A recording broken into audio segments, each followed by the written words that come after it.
Back to my channel Rebecca Das. তো আজকে good morning সবাইকে। এখন অনেক বেলা হয়ে গেছে, তাও সকালবেলা তোমাদের কাছে কিছু শেয়ার করতে পারিনি। তো এখন এত বেলা করে আমি আবার ঘরের কাজে হাত দিতে চলেছি। আমার ঘরে কী কী কাজ থাকে তোমাদের কাছে আবার শেয়ার করব। তো গাইস দেখো, রেবেকা রেবেকা হাই বলো, হাই বলো, করে দাও। হ্যাঁ, তো গাইস দেখো কি বলছে রেবেকা, তোমরা মন দিয়ে শুনবে। তুমি স্কুলে যাবে তো? যাবে না বলছে, দেখেছো? তুমি টোটো চালাবে, দেখেছো? গাইস দেখো মা কাজ করছে। গ্যাসটা বন্ধ করেছিস? হ্যাঁ করেছি।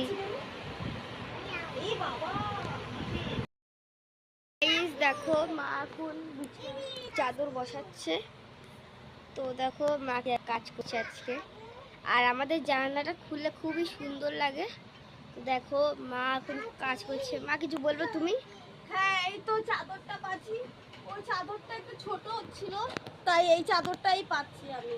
এইটা হোয়াইট কালারে ছাপা দিয়ে এই চাদরটাই পাচ্ছি। তোমরা দেখো আমি এই চাদরটা পাচ্ছি, পেতে নি।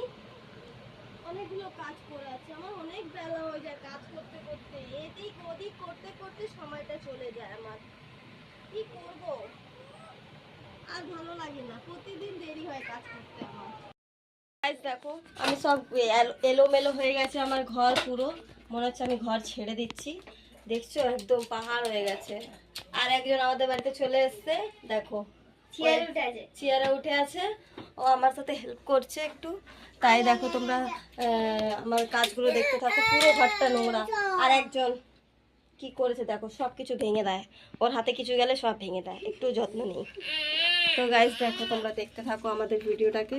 আর মমিতা তাড়াতাড়ি আমার সাথে একটু হেল্প কর, ঠিক আছে? তো তোমাদেরকে দেখাচ্ছি শোকেসটা আমাদের কিভাবে ছিল, আর ওয়ার্ড্রপ এখানে করছি। তো দেখো তোমরা, আমার কাজটা অনেকক্ষণ আগে হয়ে গেছিলো, তোমাদের সাথে ভিডিওটা করতে পারিনি। তো হয়ে গেছিলো, আড়াইটার মধ্যে কাজ পুরো কমপ্লিট হয়ে গেছিলো। হয়ে তারপরে রান্না করলাম, রান্না করে খেলাম। খেয়ে দিয়ে এখন আমরা আম খেলাম। আম খেয়ে তা বলি চলো একটুখানি ভিডিও করি। তো গাইস দেখো আমাদের এখান থেকে ট্রেন যাচ্ছে গাইস, হ্যাঁ। তো গাইস দেখো আমাদের এখানে বাগানটা তোমাদেরকে দেখিয়ে দিতে হবে না, পরশুদিন দেখিয়েছিলাম এই বাগানটা। আর আমি এই টিউবওয়েলে আজকে কাজ করেছি, জল চলে গেলে